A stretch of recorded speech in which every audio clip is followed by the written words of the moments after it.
Muy buenas con todos, bienvenidos a Sociedad Podcast. Antes de empezar con este capítulo, quería dar un pequeño anuncio. Desde este momento, Sociedad Podcast va a ser parte del medio de Ecoalternative, por lo que todos los episodios que se van a subir también los van a ver reflejados en el medio principal. Entonces, para que se puedan dar una vuelta por ahí, por ese medio, y puedan ver todo el contenido, sobre todo de la escena musical de Ecuador.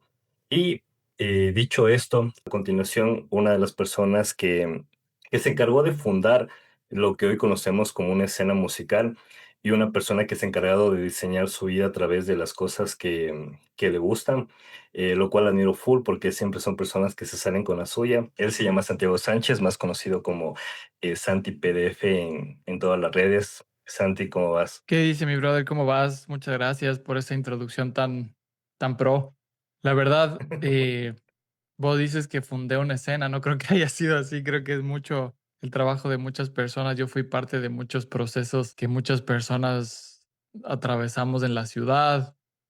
Nada, me gustó siempre como estar metido en la música, en el arte, en el diseño de al menos nuestra ciudad, en distintas ramas y tuve la suerte de poder no sé, desde mi frente poder ayudar a que algunos proyectos se materialicen y nada, loco, qué bacán tu proyecto, qué bacán lo que me cuentas de Ecoalternative. Siento que es un gran momento como para la escena independiente, la escena alternativa del Ecuador. Entonces, nada, muy bacán, loco. Sí, o sea, fuiste de las personas cuando hablamos, por lo que pude escuchar, de las personas que estuvo involucrada en poner las primeras piedras de lo que hoy conocemos como una escena, de las Sí, o sea, personas que están consolidadas en la parte musical, en la parte pionera, ¿no? Los más conocidos. Ahí o sea, hay como estuviste. una historia ahí que sí es bacán porque siento que en cada época, o sea, porque nosotros a veces las personas vemos lo que nos tocó vivir, ¿no? Porque yo asumo que cuando mi papá era joven había una escena, cuando mi tío, que es, no sé, como mi primo que es mayor que yo, 10 años, hubo una escena y obviamente hay personas que hicieron como trabajo en cada una de las escenas. Pero sí, yo siento que estuve alineado como con muchas cosas que reventaron hoy gracias al Internet. En ese punto ya, no sé, como el grupo de amigos que teníamos, veníamos escuchando música y no sé, como, no quiero decir distinta, pero la forma de consumir música era como un poco más rebuscada, encontrar. Vengo de esa escuela de que si te interesaba algo te metías hasta el fondo y eso hacía que comencemos gracias al internet, a cuestionarnos de, ¿será que hay cómo contactarle a este artista a ver si le interesa venir para Ecuador? Y al final se dio, ¿no? O sea, como con algunos amigos comenzamos a mover conciertos en la escena. Ajá. Sí, loco, esa estaba la pregunta 8, pero, Ah, me pero adelanté. antes de eso quería ir un poco más. ¿Cuál fue tu primera memoria musical, loco? La primera memoria que tú recuerdas, tu primer acercamiento donde dijiste, tal vez por ahí me movió algo, ¿no? Tal vez algo que no estaba directamente con la música, algo relacionado a. ¿Cuál fue ese O primer sea, a ver, acercamiento? en la música como o en la escena En la independiente, o sea, música, tu primera memoria. eh, yo vengo de una familia de músicos. Si bien yo soy como músico, nunca he grabado algo, bueno, en mi banda de metal sí, pero como que no me dedico a ser músico, no es mi día a día. Todos en mi familia tocan algo y creo que la primera memoria musical viene de la mano de mi abuelo Dique Sánchez, el pionero de la cumbia, uno de los pioneros de la cumbia en la ciudad de Quito también. Tenía él viene como de una ascendencia afroecuatoriana, afrocolombiana, mezclado y sí, creo que para mí era eso, como llegar a la casa del abuelo y siempre habían vinilos, siempre hubo música. El abuelo siempre, de hecho, grababa con su orquesta en la casa de mi abuela. Era increíble porque, claro, era como un micrófono central en la sala y todos los músicos tocaban en vivo y el micrófono Sí. principal era el que receptaba todo. Entonces sí, creo que esas son las primeras memorias musicales. De ahí, mi papá también, músico, él tocó como mucho tiempo, tenía una banda de jazz cuando era joven, se llamaban Jazz Ta. Era como una banda como medio, no sé, como jazz alternativo, progresivo, no sé cómo definirlo. Pero sí, siempre tuve esas memorias de que en mi casa hubo música, se escuchaba música, se compartía, era bien bacán. Oye, ¿cómo se llamaba tu abuelo? Se escucha entrecortado, no te entendí Dique el Sánchez, nombre. Dique Sánchez. O Dique, sea, ajá. él era, o sea, estaba por la parte de orquesta de aquí, de Quito o de otra ciudad. Sí, sí, sí, él, ajá, como un exponente de la cumbia. Mi abuelo lastimosamente murió joven, él murió de un infarto y yo tenía unos 5 o 6 años, Ah, pero sí, él,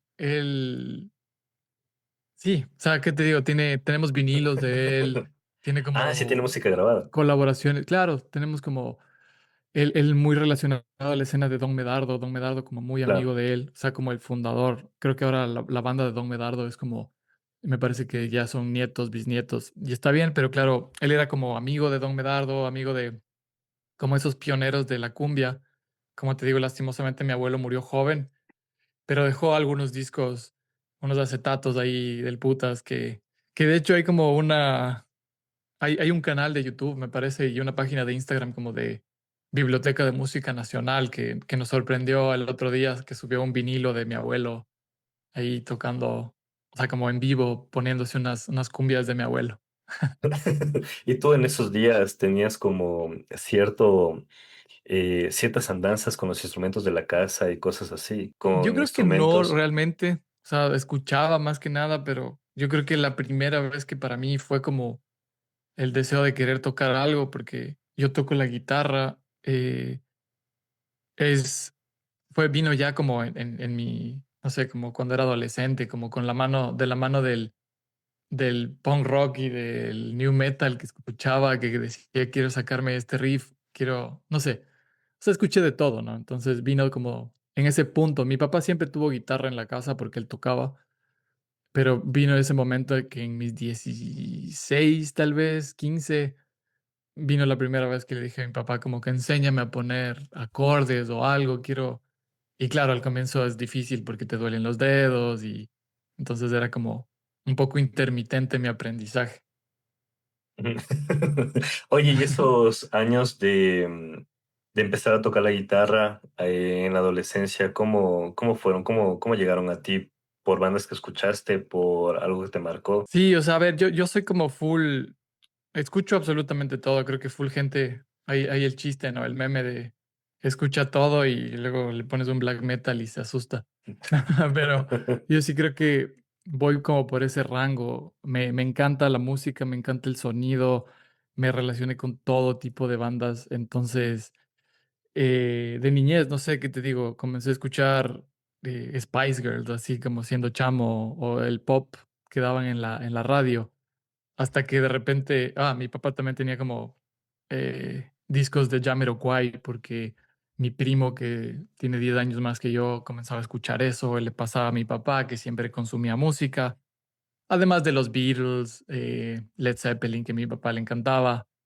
Pero luego para mí, o sea, ya en mi identidad musical creo que para mí fue ese despertar de lo que le consideraron en su entonces New Metal, que recuerdo simplemente no sé, como Limp Bizkit, creo que el disco uno, el Significant Other, como para mí ese Ajá. sonido como un poco, esas guitarras que, no sé, Wes Borland tenía como, para mí eran como una atmósfera que creo que en mi adolescencia la necesitaba, como poderosas, como, pero no tan pesado como un black metal, sino como que mucho más rítmicas.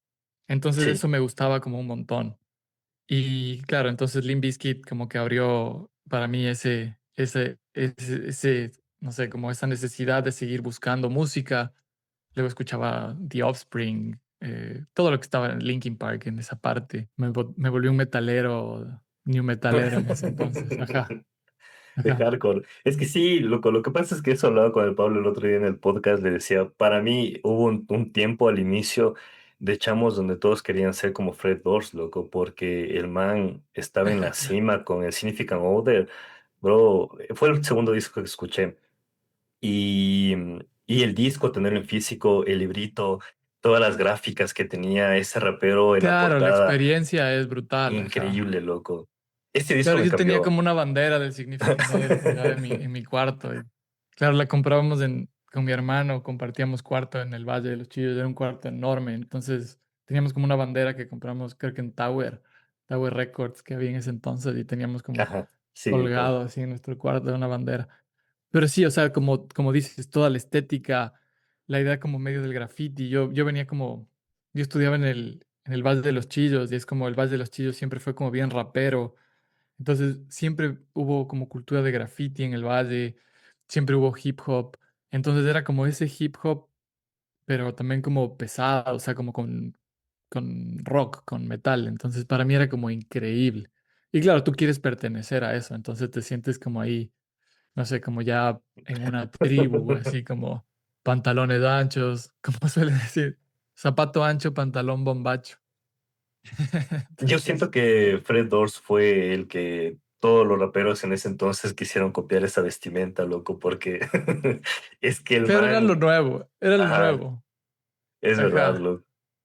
Yo creo que ajá, toda ajá. Latam copió eso, esa vestimenta en raperos y Sí, o sea, metaleros, todo loco. el mundo, o sea, como la gorra para atrás, o sea, era la época de las gorras como con talla, o sea, Sí. o sea, como no, claro, tenías que comprar tu talla, saber tu talla, porque eran selladas, y era como de béisbol, no sé. Y Oye, hablando un poco de eso, ¿cómo ves tú la estética de los géneros en ese entonces, no? Porque yo no sé en qué parte, por ejemplo, antes había una parte del rock que se vestía como rap, loco. Y yo me acuerdo System of a Down, todas esas bandas se vestían como raperos, loco. Y había rockeros que llegó un punto donde ya se empezaron a vestir con chompas de cuero, loco. ¿Tú recuerdas cómo fue la estética o la vestimenta de esos años? Porque antes era más purista en términos de géneros. sí, o sea, a ver, yo siempre digo como en este punto tal vez que considerar que en esa época, el inicio del 2000 el internet era otra cosa. O sea, pasaba a una velocidad mucho más lenta que ahorita. O sea, Ajá. entonces tus referencias de tatuajes, o sea, por ejemplo, cómo querías un brazo, como que una manga, luego era como básicamente lo que lograbas ver en MTV o en una revista de música o de skate o de lo que sea, ¿me entiendes? Entonces era como ir tratando de entender esas tendencias, igual como que si lograbas salir fuera del país o tenías algún amigo que vivía fuera, ibas viendo como cómo se vestían.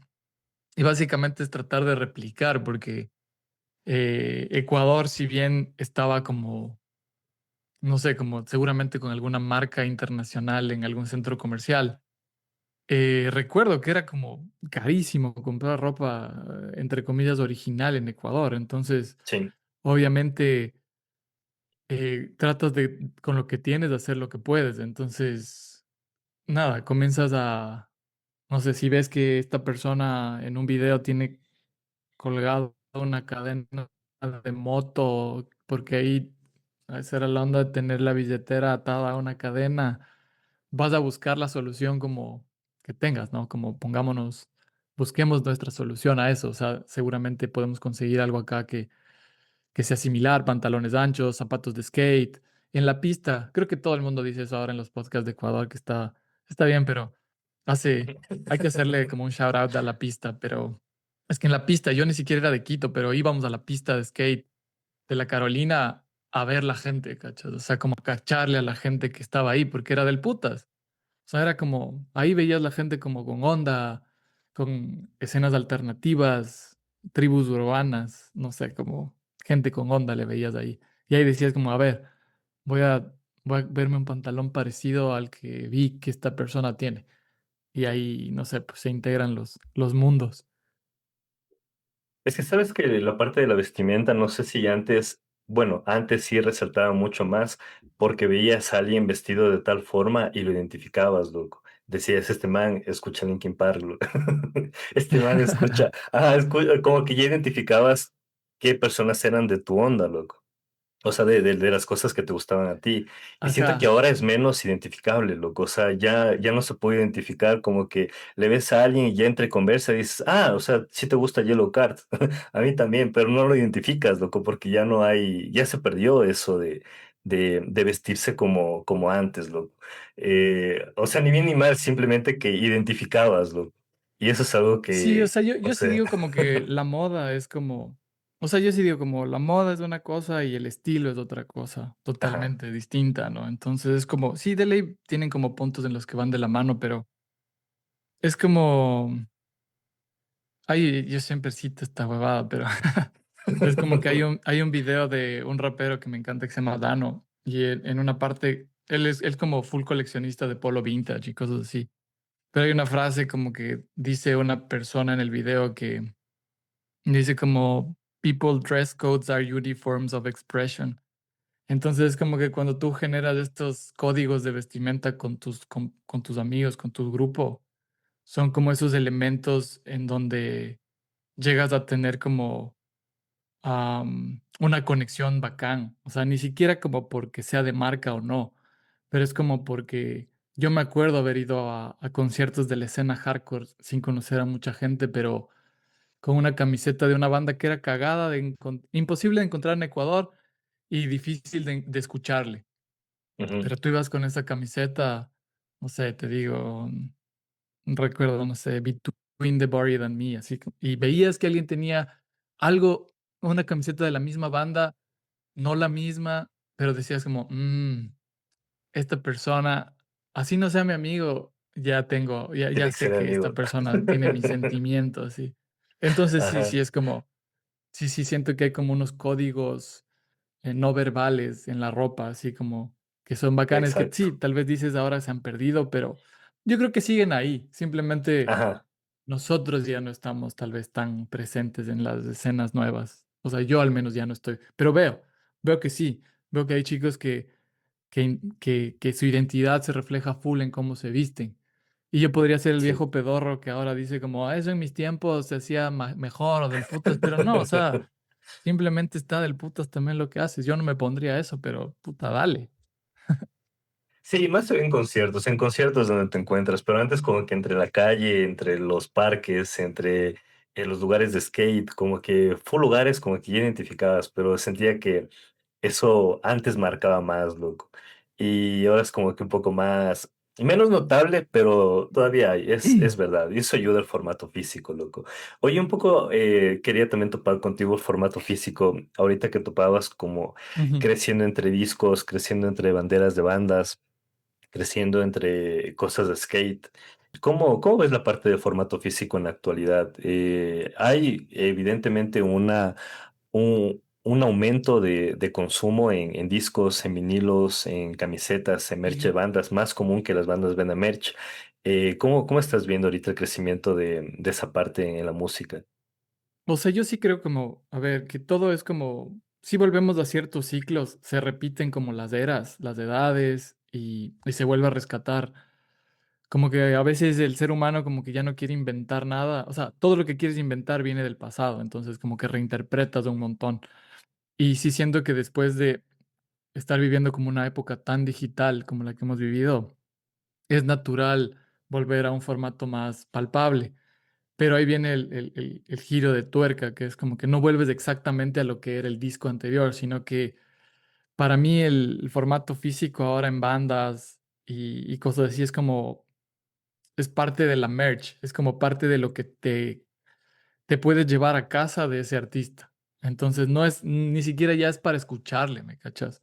Porque se vuelve como una pieza coleccionable más que nada, como yo tengo esto y creo que ese es el lugar al que apuntan algunas bandas que sí, al final la finalidad de un disco de vinilo es que le escuches, pero no sé, tal vez hay un porcentaje alto de esos discos de vinilo que no van a ser escuchados, solo van a ser almacenados y van a verse bonito en una casa. O sea, van a ser parte de la identidad de esa persona.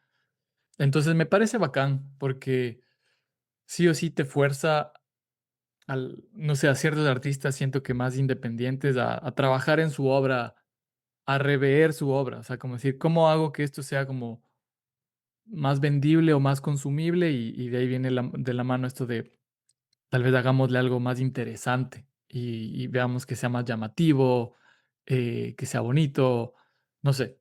Entonces sí siento que va como por ahí, porque es increíble, incluso los libros ahora. Justo hablaba el otro Sí, día con mi esposa, así es como vamos bastante a algunas librerías de acá y tenemos algunos libros, compramos, pero yo veo en nosotros y en mucha gente acá en Estados Unidos y en general que compras un libro tal vez ya no solo, no para leerle, o sea, no para sentarte y leerle, o sea, un libro como Es un libro objeto literalmente ahora. Entonces, como para decir que lo tienes acá, un libro de un chef o de arte o de algo como para tener un tema incluso de conversación, si alguien viene a tu casa, mira este libro, dale una ojeadita, ¿me cachas? Es Sí, como una sí. sensación distinta, es como un libro objeto, es como un juguete, ¿me cachas?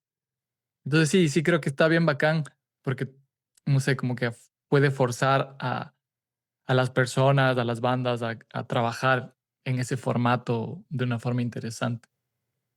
Sí, siento que en la actualidad, aparte de revivir, como que ya tiene más creatividad en sacar artículos que antes no había, porque he visto de bandas que en Navidad sacan bombillos con su logo, cosas de Navidad con su logo, entonces como que se van adaptando también como que ese tipo de épocas que van pasando durante el año.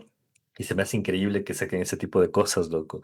Y que revive el formato físico también, porque es una parte de no sé, siento que los recuerdos tienen más peso cuando tuviste algo físico durante esa época de cosa, de algo que querías mucho, loco. Y parte de eso, por ejemplo, con el Significant Other de Limp Bizkit es algo que lo tengo ahí tan presente, loco, tan presente en la portada y así como que pega más, Claro. loco.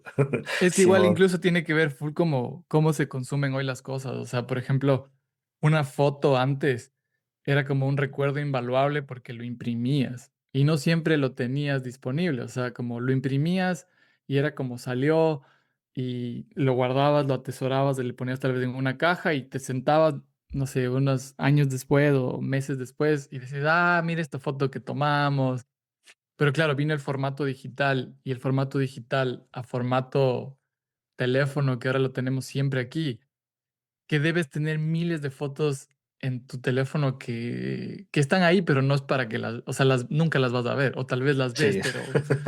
pero no es del mismo impacto que decimos que tal vez imprimámosles y recordemos de ese momento, no sé, démosle tiempo a ese momento que fue bacán, sino que está ahí en el teléfono y en la nube y algún día tal vez veré mis 20.000 fotos y le encuentro y digo, ah, cierto que había esto, pero no es lo mismo. Oye, un poco hablando de eso, para los que han llegado a este punto, Santi tiene un podcast que empezó hace poco y ha sido hablar con personas nuevas, pero con personas que también fueron parte de su vida en una parte musical muy joven, ¿no? Mm, Y algo que se ha topado mucho en el podcast es la escena que ha habido en el Valle, loco.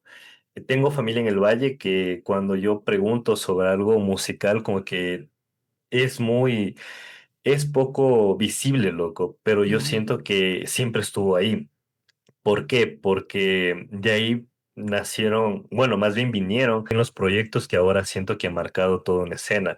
Vino el Mauro Samaniego de ahí, vino el Felipe de la Máquina, hasta Enchufe TV, loco. El Jorge también vino del Valle. Entonces siento como que el Valle estuvo como que muy, muy latente toda esa parte que en Quito consumimos después. Entonces, si nos puedes hablar un poco de cómo fue esa época en el Valle, en tu adolescencia, que Claro, ¿quiénes de fueron tus una, amigos? ¿Qué bandas fueron las que marcaron en ese entonces un de una, inicio? de ¿Cómo una. fue? Verás, o sea, yo creo que, permíteme corrijo eso, porque es una escena que se crea ahí. El Mauro, el Da Pound, él era de Quito, de ley, pero el Wipo, el Camaleón, Roderick Capello del Valle, el Jarita del Valle.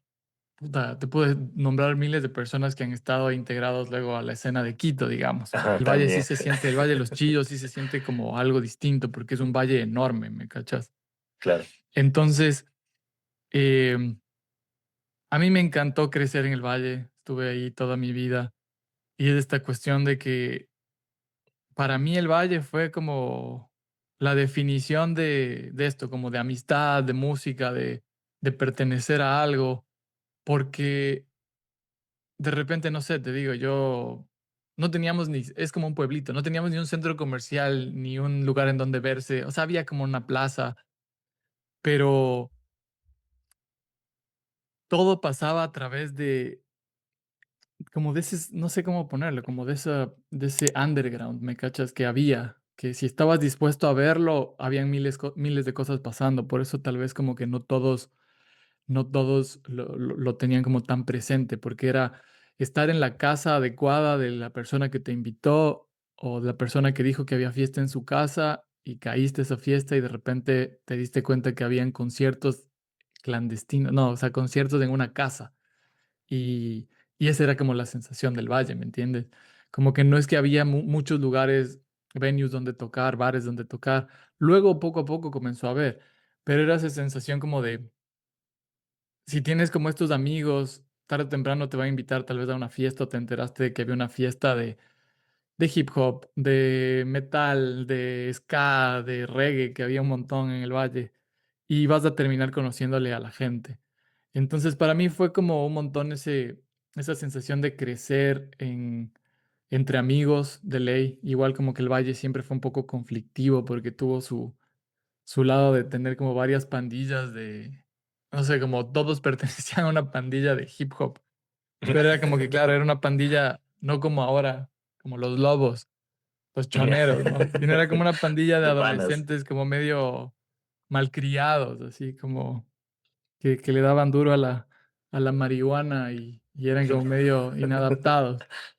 Pero sí, era como esa sensación de, ahí yo le conocí por primera vez como comencé a tocar con el Rodri Capello y con el Sebastián Jaramillo, que hicimos una Ah, banda ok. que en ese entonces nosotros escuchábamos mucho metal nuevo, digamos, o sea, como música que vino del punk rock gringazo. Y por eso nosotros luego fuimos también como medio considerado de esa escena de metal nuevo que a los más viejos no les terminaba de gustar lo que hacíamos o éramos los que a los que le gritaban bájate, bájate aniñado o bájate emo o cosas así, ¿no? Porque es chistoso ahora ver en el pasado, porque claro, nosotros, nuestra influencia era como totalmente distinta. Si bien decíamos, nos gusta el metal, a un viejo le decías, no sé, no me gusta tanto, qué sé yo, me invento, Metallica, no me gusta tanto, o sea, escucho, pero yo me voy más hacia, no sé, Poison the Well, Killswitch Engage, o sea, como hardcore melódico, cosas que comenzamos a descubrir.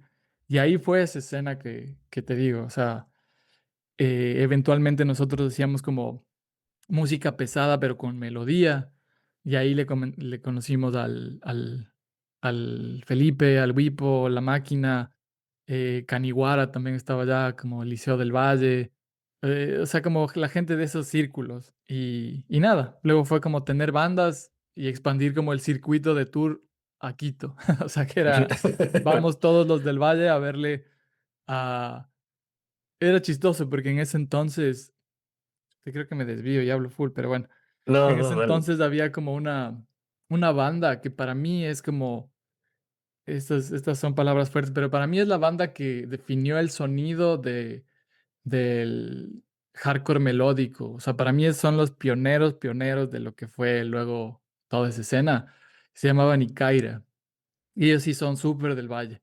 Y ellos tienen un Ah, ok. EP grabado y yo lo oigo hasta ahora y claro, hay como cosas de chamo, pero suena súper bien las ideas, es como una bandota. Entonces para nosotros yo siento que para esa escena nos sentíamos como súper identificados, como súper orgullosos de Ikaira, de esa banda del valle, que le invitaban ya a tocar en conciertos de la escena hardcore en vivo que era en Quito, que era los panas de, no sé, Descomunal, Misil Colapso, o sea, toda esta gente, el Willy Mena, todos ellos, el Miguel Vinuesa. Como que cuando invitaban a esta banda y Kaira, nosotros íbamos como ir a alentar un equipo, ¿me cachas? O sea, como que los del Valle íbamos a verle a nuestra banda del Valle y luego a tripear el concierto también.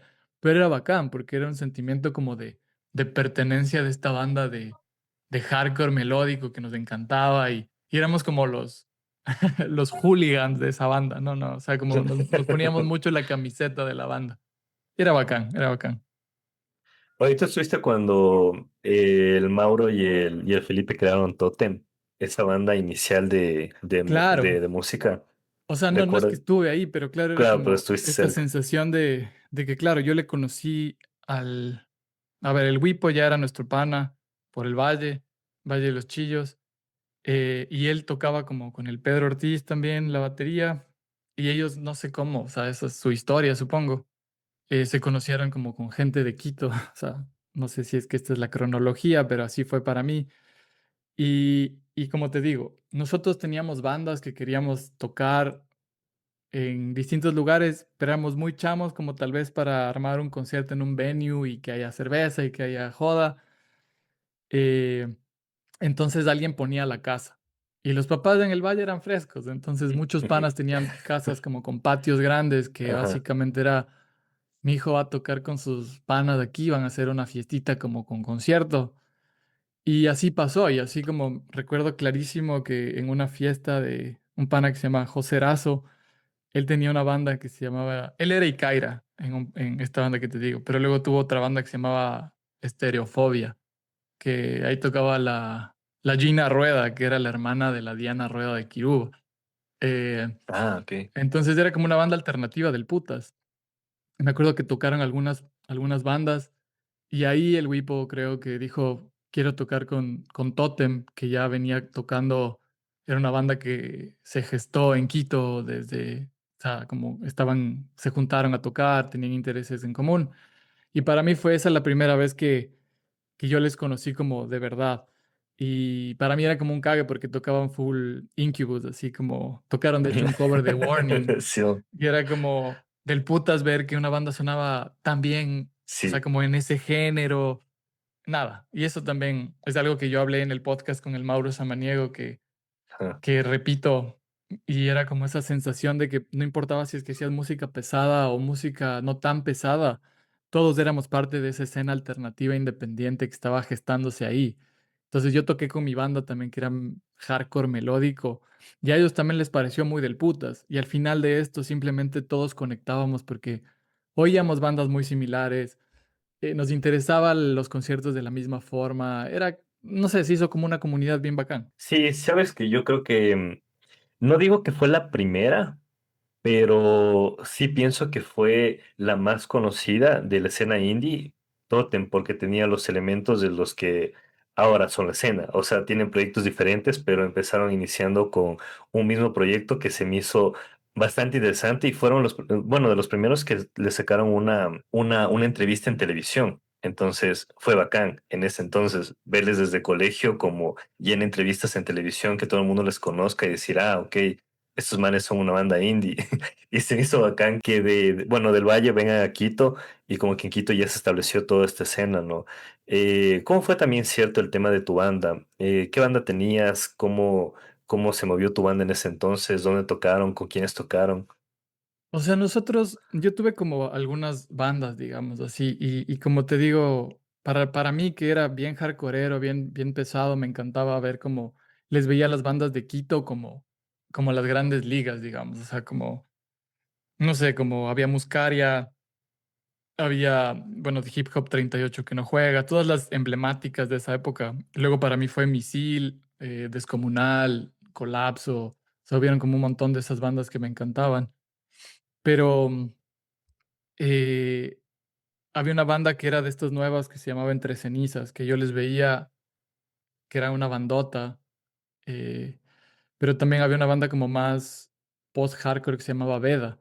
Y yo comencé a conocerles a ellos porque mi primo tocaba la batería con ellos. Y a su vez yo tocaba en el valle con estos amigos, que medio era un género similar, ya pertenecíamos como a una misma atmósfera. Em, pero fue así, yo fundé, bueno, fundamos como esta banda, creo que la primera junta de gente se llamaba Amalia, imagínate, o sea, como el nombre super emo, así como el nombre de una mujer, no sé, como pensábamos, ¿qué Sí, sí, nombre le sí. ponemos? O sea, totalmente como Allison, no sé, me Ajá. cachas, o sea, esa era nuestra, no sé si era nuestra refe, pero terminamos poniéndole Amalia. Y luego nosotros hicimos 21 gramos con otra alineación que también estuvo el Juan Jarrín, que es otro amigo que era como una banda como mucho más de metalcore melódico, más experimental. Que eso digo, no es fácil de cachar porque era una escena como hasta medio hermética, como no dan esa música, no suena esa música en la radio, es difícil, tienes que encontrarle, no es que es para todos. Entonces nosotros estábamos en esas y luego para mí fue como chévere porque hubo un punto en donde esta banda de Quito que me gustaba mucho, que se llamaba Entre Cenizas, me parece que necesitaban un vocalista nuevo, querían grabar unas nuevas ideas, querían tal vez como probar un nuevo sonido.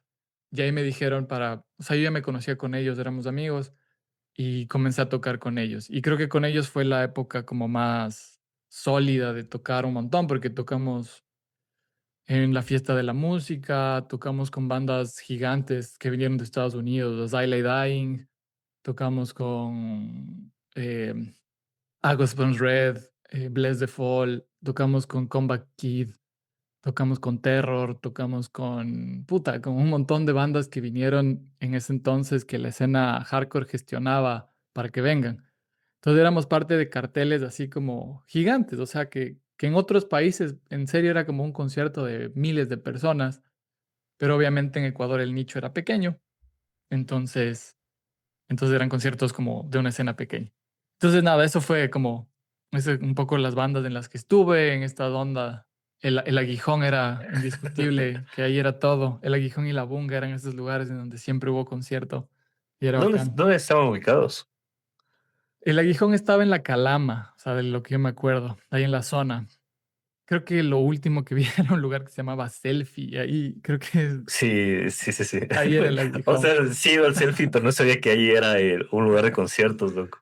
Ahí era el Aguijón, ajá. Y la Bunga es en La Orellana. Bueno, hubieron varias bungas, ¿no? Pero la última bunga que me acuerdo era en La Orellana, justo al frente. Sigue habiendo una discoteca ahí, no sé cómo se llamará, pero justo al frente de un concesionario de Kia, creo que es. Como por donde está esa licorería que se llama La Taberna, creo. Bueno, Ya. por ahí. Ajá. Entonces sí, sí estuvo bien bacán. O sea, era una época bien bonita porque éramos chamos y, ¿qué te digo? Todos los fines de semana había concierto y era bien bacán. Como que, no sé, era muy bacán la experiencia.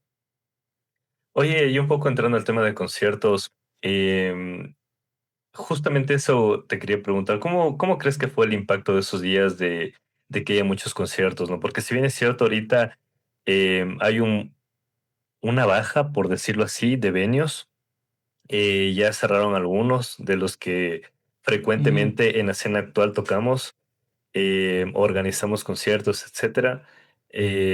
¿Cómo crees que ha sido, o era, o fue el impacto de que haya muchos conciertos alrededor, ¿no? O sea, ¿cómo ves tú el beneficio de eso en la conectividad, ¿no?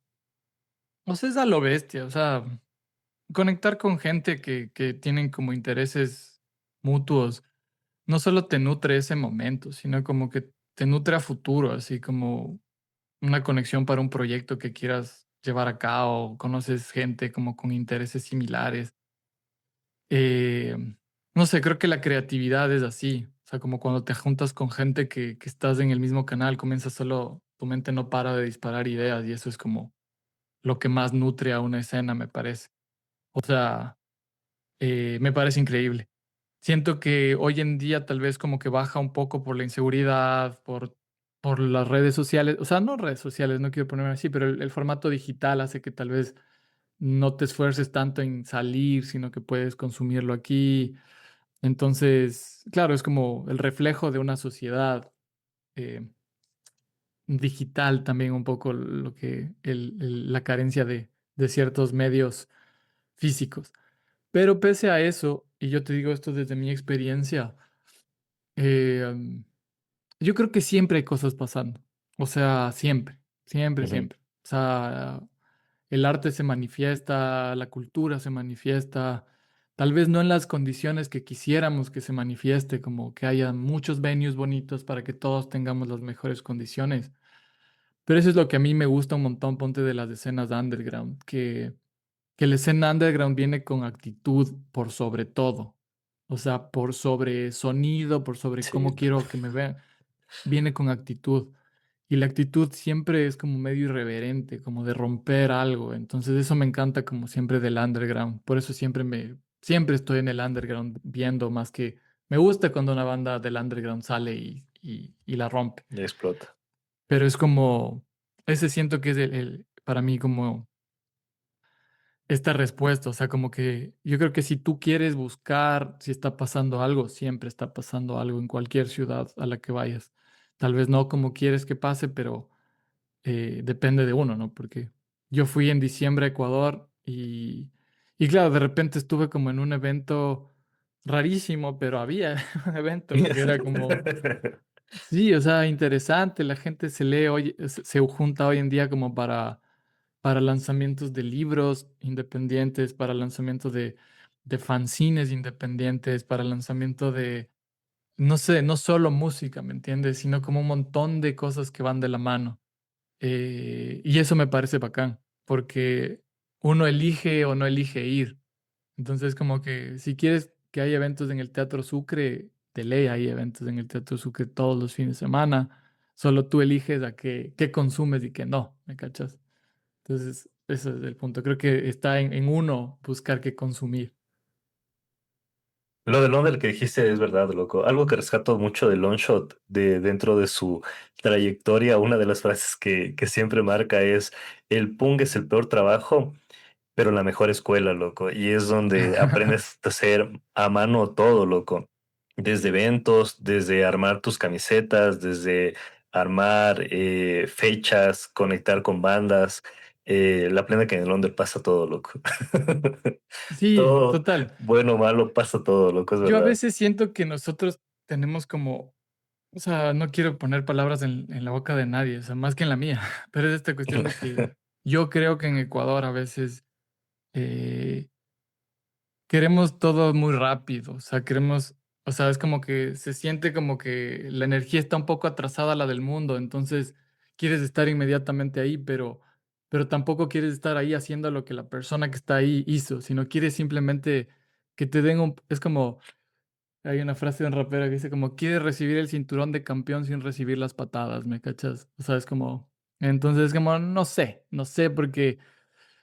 porque no sé, o sea, alguna banda nueva que sale también tiene que pasar por venues asquerosos, por pasarla mal, y no simplemente es el siguiente proyecto de una disquera que todo el mundo tiene que ya escuchar. Entonces, como un poco de perspectiva a veces siento que puede faltar en en ciertos grupos en Ecuador, grupos sociales, grupos, no sé, alternativos.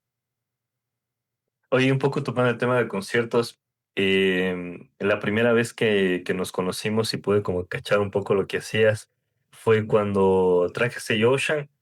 Santi me envió un mensaje y me dijo, loco, qué bacán, pero espérate que las cosas se pueden hacer de una manera más tranquila, ¿no? Entonces como que me dio medio pautas de cómo armar la fecha de esta banda de México acá, porque yo no tenía ni idea, la verdad es que solo la traje porque sabía que era importante y porque quería que pase, loco. Entonces, cuando te escuchaba un poco hablar y veía un poco tu experiencia y después de que ya hablamos personalmente, me contabas de las bandas que trajiste, fue como aparte de tener bandas y de todo esto, fuiste un gestor cultural en época bastante importante, que si bien es cierto, no había mucho de redes sociales y muchos artistas todavía no eran tan conocidos, pero trajiste muchos, loco, y eso está bacán.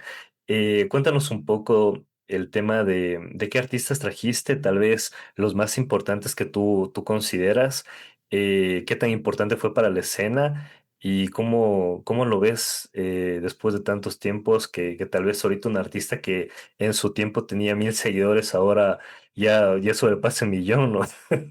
¿Cómo ves esta parte tú?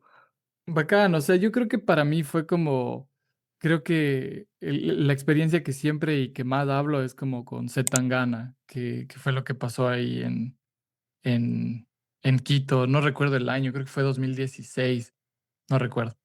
Pero claro, fue porque de ahí como, a ver, repito, no es el trabajo solo de una persona, no es que yo Claro. traje, o sea, estábamos como muy conectados, como en la onda, como en la misma vibra, como con muchos amigos.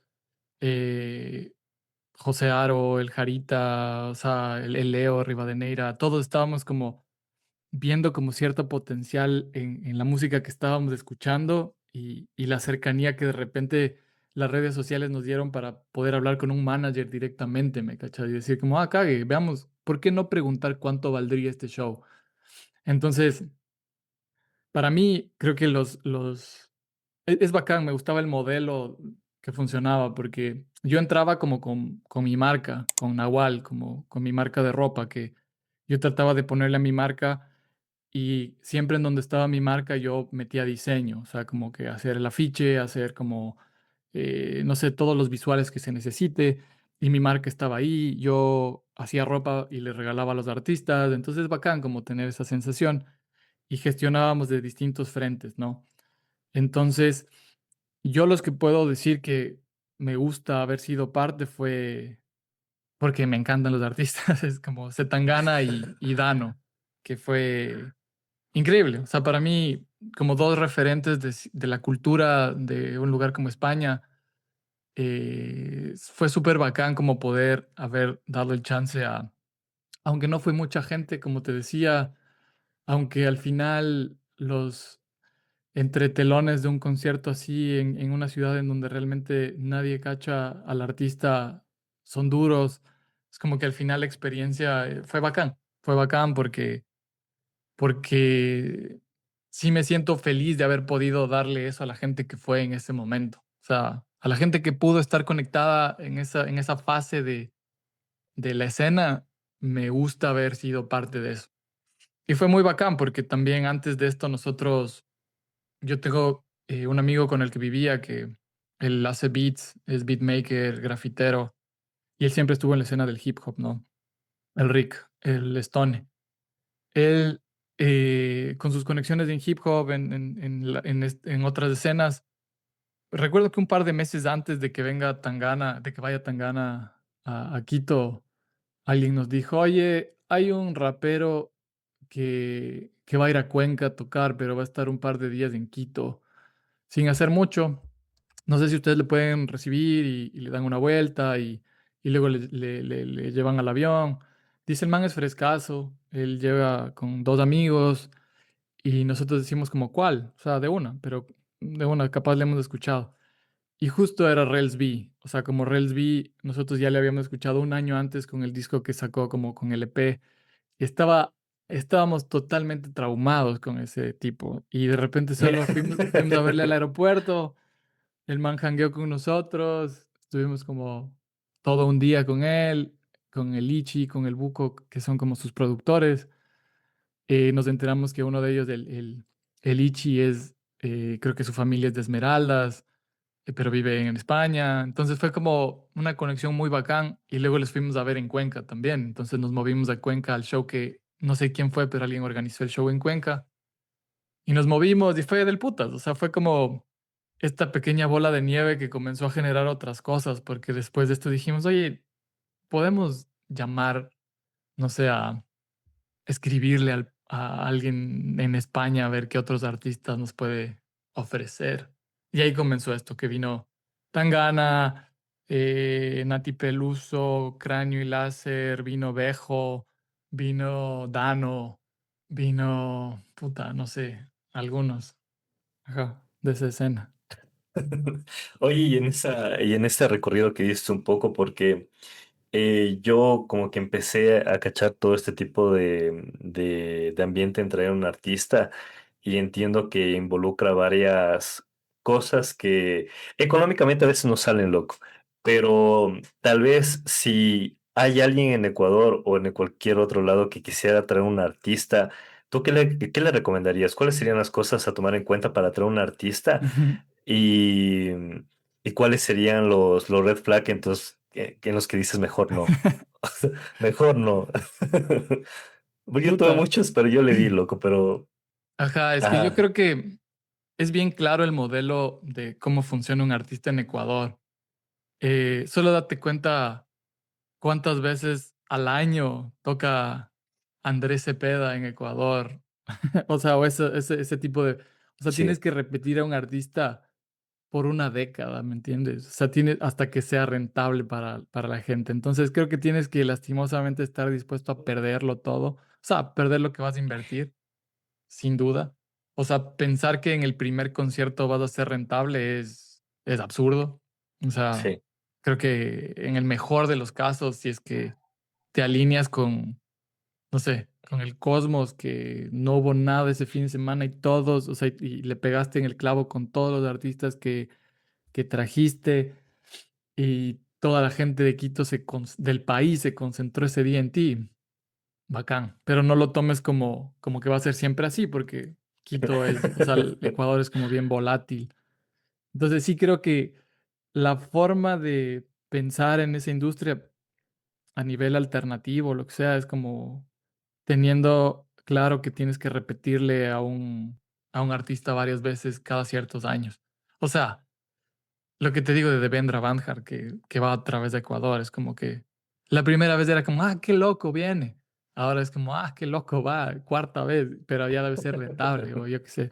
O quién mató a un policía motorizado, o helado negro, o sea, cosas así, ¿me entiendes? Sí. Y otra cosa que puedo decir que lastimosamente para mí puede ser un red flag es que sea una banda, que sea una banda de 5 integrantes, loco. Es como cagado, o sea, Sí, sí, cagado a ser rentable porque todos comen, todos duermen, todos pagan pasaje y si no tienes ese músculo económico para sostenerles, se puede poner más complicado que traer el formato DJ de alguien o el formato, no sé, solista.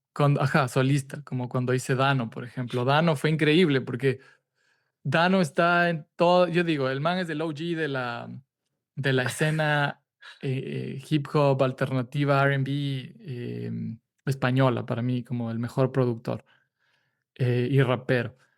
Pero el man tiene tanto sus pies en el suelo que él sabía que Ecuador era algo que tal vez quería poner como un check en el mapa y tal vez no volver más, pero no lo sé. Pero entonces cuando nosotros contactamos con él, él dijo, él ni siquiera vino con DJ, ¿cachas? Él vino solo, con una flash, con sus pistas y, y le tripeamos y ahí otra vez mi pana, el Stone, él en casa, porque éramos roomies, tenía sus tornamesas, el Stone es buenazo para mezclar, para hacer scratch. Y claro, creo que Dano no se esperaba que uno de las personas uno de los roomies con los que yo estaba, sea como tan pro, que cuando fue a probar sonido, le dijo al Rick, a mi amigo, como, oye, ¿puedes solo poner play en mis pistas? Y claro, y el Rick le dijo, yo te puedo prestar las tornamesas y si quieres yo puedo lanzarte los tracks, pero con tornamesa. Y el man le dijo, ¿en serio podrías? Y claro, hicimos como la prueba de sonido con las tornamesas y se hicieron panazas porque simplemente fue como, el man dijo, no puedo creer que tenga un DJ aquí en Ecuador, qué increíble. El man se fue contentazo. Y recién tocó otra vez en Medellín y mi pana el Stone vive ahora en Medellín y dijo que nada, que habló con Dano y él estuvo en el backstage, estuvo con él, Ah, qué que bacán. buena sound. Entonces sí, volviendo al punto. Si es formato simple, háganle, arriesguen. Si es formato banda, tal vez piénsenlo un poco más. Buen punto, loco. Sabes que yo creo que en pandemia el formato solista se elevó demasiado, loco, porque evidentemente no tenías gente alrededor que te acolitara con todo lo que involucra hacer música. Y siento que en pandemia fue el auge de los formatos solistas, musicalmente hablando, y las bandas se perdieron un poco. No que ya no haya, pero la verdad es que hay muy pocas bandas en las que siento que son rentables y la mayoría, como dices, es muy complicado porque son muchos, loco. Y para el artista igual, ir a una ciudad, si te ven solo, es como que, ah, bacán, cae en mi casa y duerme. Pero si ya son cinco, dices, chuta, o sea, tal vez si no. Claro, claro, es que ese es como lo que estés dispuesto a arriesgar y lo que estés dispuesto a cubrir también, ¿me cachas? Porque yo te digo, o sea, nosotros hace 10 años, ponle en el 2016, que tal vez fue tan gana, yo tenía 10 años menos, o sea, 26, estaba en mis 26, 27. Eh, una cuestión de que de repente tienes que revisar un contrato Claro, al pie de la letra y que el artista sí tiene ciertas demandas, digamos, como que te dice, tiene que ser mínimo un hotel de 4 estrellas, Simón. tiene que pasar esto.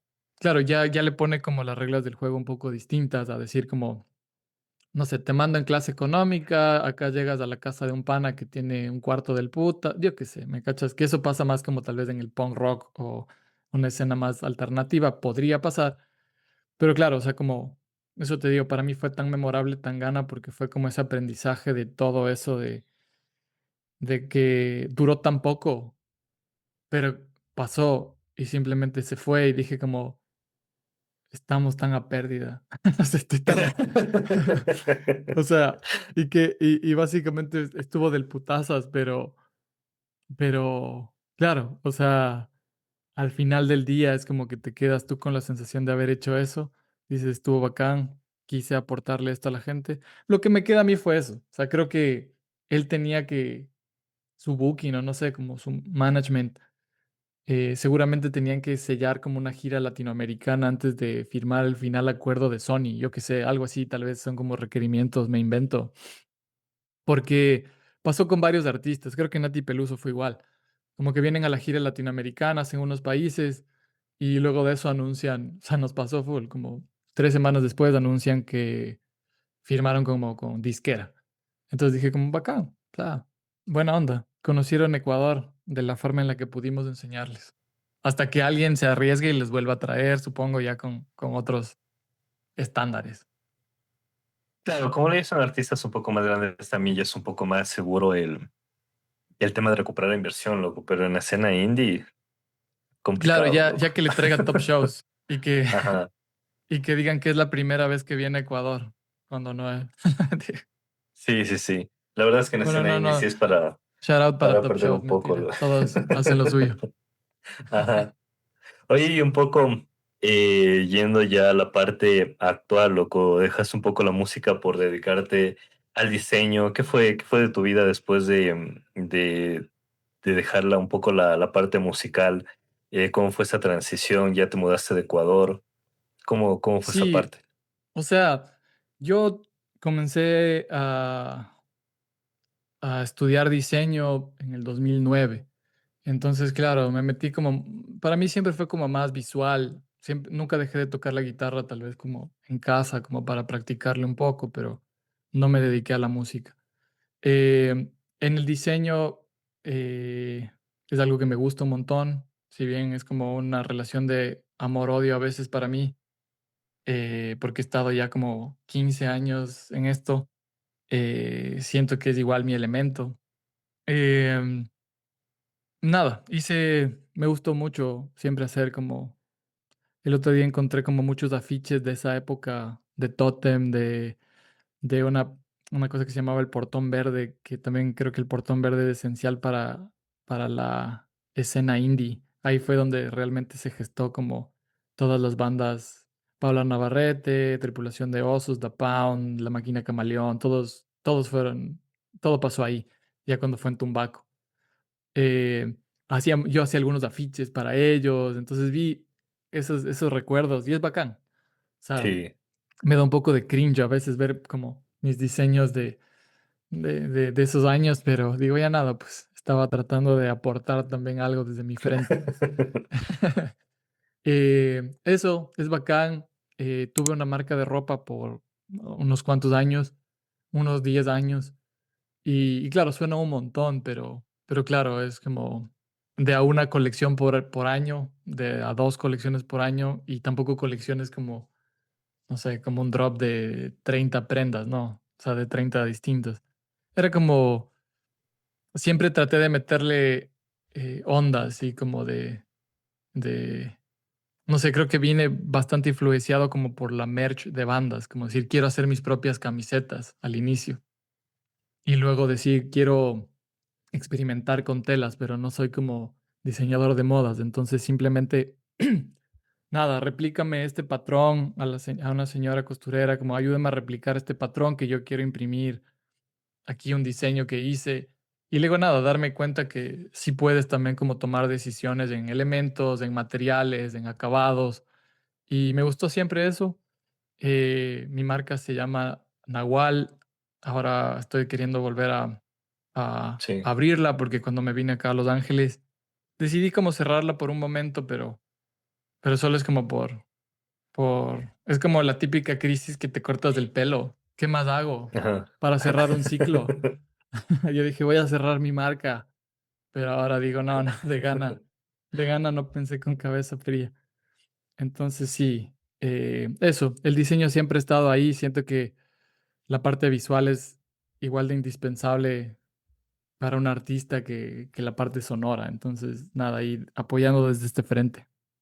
Oye, ¿cómo ves la parte de los pósters de las bandas para anunciar discos, para anunciar conciertos, para anunciar cierta comunicación que puede ver la audiencia de un artista, porque tú también me dijiste que hiciste un cartel del Quito Fest. Ajá, No me acuerdo cuál edición, pero ahí lo voy a poner por aquí para ver de ley. justamente eso. Se me hace bastante bacán. Y ahorita que dijiste eso, ¿cómo ves tú esa parte en Claro, un claro. artista, no? Este es clip, mentira. No, no, o sea, esto es la Claro. cuestión como, yo creo que el afiche que yo hice para el Quito Fest, nadie lo va a recordar porque fue como en pandemia. Ajá. No, creo que fue antes de la pandemia. Fue un Quito Fest de los que ya no tenía presupuesto, creo, y no le movieron tanto. Pero para mí fue algo que siempre quise hacer, como un afiche del Quito Fest. Y esto es a lo que yo voy, como con mi estilo de diseño, podría decir. Que si bien yo di unas clases de diseño en un punto y puedes ver cosas en la gente nueva y en la gente vieja, puedes aprender de todos, pero algo que yo siempre veo es que la hiperconexión, la hiperconectividad al Internet ahora hace que nos volvamos un poco más vagos, ¿no? Y, o sea, vagos, pero también como es muy claro tener la referencia ahora, es muy fácil, vagos en ese sentido me refiero, como Sí. de que no le metes mucho más trabajo a por qué quiero que se vea así, sino que simplemente Pinterest o Instagram o donde sea, todo se ve igual. Y está bien, o sea, siento que esa es la identidad de las generaciones que vienen, como antes la identidad era la distinción, como que te buscabas verte más raro para pertenecer a un grupo de raros. Ahora siento que todos somos raros y es como una mentalidad de colmena, creo que ahora, sí es como todos tenemos que cachar todo y todos sabemos todas las refes así. Y entonces es como sí, pero no termina de gustarme, porque yo cuando hacía un afiche, y no digo que sea como la mejor forma, pero era como que yo trataba de no ver un afiche gringo, ponte. O sea, sabía más o menos como mi imaginario, había visto afiches de festivales gringos y decir como que cómo diagraman las palabras, cómo qué hacen, no sé. Pero yo decía, tengo una ilustración del putas que hice un día así. Voy a escanearle, voy a meterle colores y voy a poner a los lados, no sé, yo ya voy a ver cómo. Y eso salía mi afiche, tal vez como no tan estéticamente correcto, pero era mi afiche, como mi identidad en un afiche. Y ahora sí siento eso, o sea, como puta, Coachella lanza su afiche y todo lo que deriva de eso, luego Stereo Picnic, Lollapalooza, estructura similar, colores similares. O sea, sí, o sea, es eso, o sea, no le tienes, le tratas como medio como brutos a la audiencia, es como, obviamente van a entender que se lee de arriba para abajo, no sé. Entonces, para mí fue algo así, como en el Quito Fest. O sea, yo recuerdo que en esa época decían que Quito Fest quiere reinventarse, quiere hacer algo. Y yo vine con un concepto y les dije, oigan, me interesa un montón, yo no ilustro tan bien, pero quisiera hacer algo ilustrado. Y les dije, mi concepto es como una serpiente que muda de piel. Una serpiente que muda de piel, ustedes están mudando de piel y pongámosle la serpiente como un montón, es una serpiente gigante, entonces pongámosle como full, como flechas clavadas y como, claro, entonces no había ChatGPT como para decir, hazme una serpiente en este estilo. Entonces yo como con mis habilidades de diseño y de ilustración, dije, nada, me voy a lanzar a hacer esto y que se vea estéticamente lo mejor posible. A mí me gustó el resultado, tal vez no es como de los afiches de, no sé, de la historia del Ecuador, pero me parece bacán. Y eso te digo, o sea, simplemente está bien ver refes, pero no está tan bien hacer exactamente lo que hace la ref. Ese es mi punto. Sí, es que sabes que en la parte de los afiches hubo un comentario que alguien dijo en México de, no sé si es un cartel de música o un examen de visión, porque como que todos tienen el mismo patrón de poner en mayúsculas, o sea, en letras grandes los nombres El headliner. de los headliners y en letras pequeñas así. O sea, es un patrón que se repite en todos los carteles.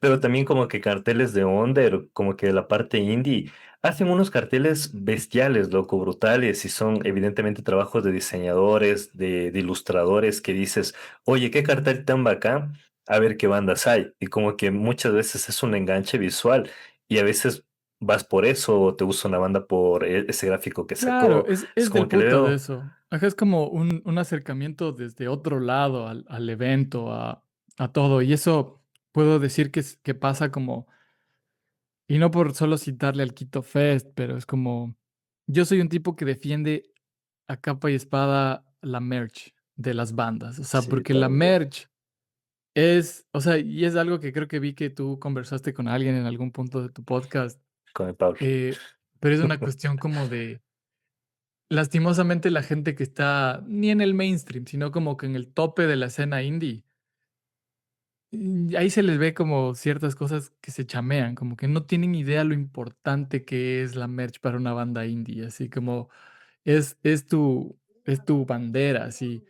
Y eso es algo que yo he visto en todos los países a los que he ido, que no simplemente es para la gente que le gusta tu banda, sino es como porque te gustó lo que viste en la camiseta.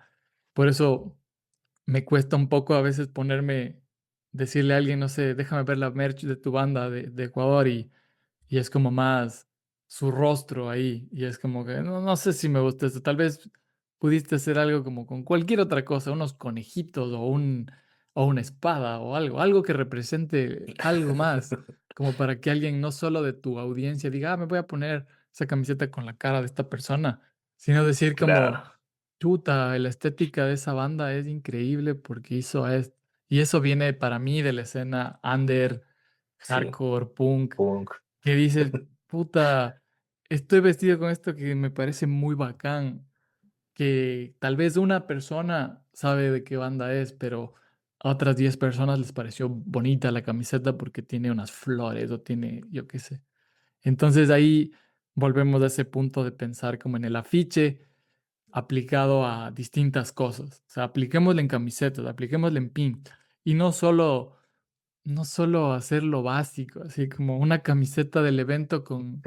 O sea, está bacán la idea de las mismas bandas en la parte de atrás, pero puedes meterle algo de onda. O sea, sí, siempre Ajá. puedes meterle algo de onda. Sí, sí, es verdad, loco. Y una vez, justo, no, eso creo que lo hablé con el Piña, loco. Y el Piña ponía el ejemplo de Longshot, que el man una vez le dijo, no, o sea, yo a la final mi proyecto musical es una marca de ropa que rapea, loco, porque Es que vende mira, full diseños, loco. loco, yo a Longshot le conocí en un festival en México porque le compré una camiseta en su stand y yo no sabía que él era el cierre del evento. O sea, yo me acuerdo clarito que estaba en México en el DF y él estaba en el stand de Pizzatánicos que tenía su marca Exacto. creo que con su hermano, así.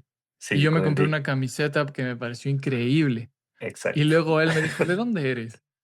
No, no eres de aquí. Dije, no, no soy de Ecuador, estoy aquí viajando con una amiga del putas. Y yo no tenía idea quién era. Y luego solo fue, le dije, ¿tú tocas? Dice, sí, yo voy a cerrar el evento. Y dije, "Pf, a ver, ¿cómo?" Y ahí me quedé hasta el final a ver quién era Longshot. A Y ver dije, qué ah, del onda. putas. Ajá, Sí, sí, sí. bacanzas. Sí, cuando vine a Ecuador, lo que le dije fue eso, loco. Le regalé como unas camisetas y le dije, creo que tomé mucha referencia de lo que hiciste en Pits Satánicos, de los diseños y de sacar como referencias de afuera e integrarlos a lo de México. Y algo que resalto full fue que me gustó mucho un diseño que hice fue de Orange, del amplificador de guitarras. Ujú. Le puse Orangine y como que le alineé con lo de algo ecuatoriano, que era al final una cola ecuatoriana. Y dije, bacán. Pero eso fue porque yo sentí que lo agarré mucho de Loncho, loco, porque Loncho hace, o sea, el man trae cosas de afuera y los mexicaniza, loco. Y eso se me hizo bastante cool. Y dije, qué Exacto, y eso es bacán. a lo que voy, como de que no es que tienes que inventarte el agua tibia, o sea, no es que no Exacto, tienes que ver una referencia, o sea, todos consumimos referencias y todos queremos hacer algo que ya existe. Simplemente haz algo con tu estética o con tu forma de ver el mundo. O sea, ese es el punto. Y una cosa adicional que siempre digo, como que me parece cuando tengo estas conversaciones como con amigos con marcas independientes de ropa o músicos es como, eh, hay mucho este discurso de, siempre lo escucho más como en marcas independientes, como de, apoya la escena local, o sea, compra, apoya la escena local. Es como, sí, pero yo no quiero, o sea, como ponerme en malas, pero es como que el porcentaje es súper alto o sea, no quiero ser negativo, pero es como la persona que por lo general te dice eso, es una persona que casi nunca invierte en otras marcas locales, ¿me Es cachas? verdad. Solo Sí, quieres loco. que te compren a ti. Entonces es como, Ajá. yo siempre digo como, a ver, y no quiero poner ningún ejemplo porque me puedo estar equivocando, pero de lo que yo he visto es como, consume local, apoya. Pero nunca te he visto apoyarle a alguien más, o sea, como cuando te gusta algo o sea, no te gusta nada de nadie, o sea, solo te gusta lo tuyo, o sea, solo para ti, Ajá. solo lo tuyo está bien hecho. Y solo a ti deberían pagarte el precio que pides, que está arribísima, por una camiseta, no sé, que no cuesta tanto, pero quieres que a ti te paguen $200 por esa camiseta porque tú sabes tu proceso, pero cuando otro pana te dice, no, la mía cuesta 50, le dices, no, no, no, no, no, rebájame, loco, deja, yo sé cuánto vale, dame en 10. Y es como, bueno, no sé, vele vos. Pero esa es la cuestión, como que tiene que ser como bilateral, así como Sí, de, tú tienes que consumir y que consuman lo tuyo para que esto funcione. para que se mueva el círculo, es verdad, loco. Ajá. Oye, qué bacán conversa. Seguramente va a haber una segunda parte y espero que sea De una. presencial, de lo que te decía. Y ah, un poco para que la gente pueda seguirte en redes, Santi tiene el podcast, está ahorita retomando la marca de ropa nuevamente, es diseñador gráfico, la verdad es que le debo un mil porque fue la persona que me ayudó con los afiches de Say Ocean, que con el gasto que estábamos hablando fue un gasto menos, entonces, pues gracias por eso y también por no sé, haberme contactado y ser tan buen trip desde que nos conocimos, loco, que fue primero virtual y después ya presencial, y eso, para que también la gente te vaya conociendo y sepa también lo que hiciste, que creo que también es muy importante. Entonces, un poco, Bacán, ¿qué le loco, dirías a la gracias. gente que pueda seguir ahorita lo que estás haciendo actualmente? Sí, o sea, yo creo que todo se unifica desde mi perfil personal, que es santisan.pdf. Al que quiera seguirme, abrí un canal en ese perfil como en donde estoy compartiendo actualizaciones de diseños de Nahual, de mi marca, que todavía no reabro el Instagram de la marca. Pero nada, hablar de diseño, hablar de moda, hablar de música, cualquier cosa por ahí. Y nada, el podcast se llama Punto de Fuga, PDF, en YouTube. Y nada, mi brother, muchas gracias por el tiempo. Igual a vos, como la labor que vienes haciendo es bacán. No es fácil. Tiene como otro tipo de gratificación a veces hacer esto, no solo económica. Y nada, pues ahí estamos poniendo nuestro corazón en el contenido digital cuando podemos.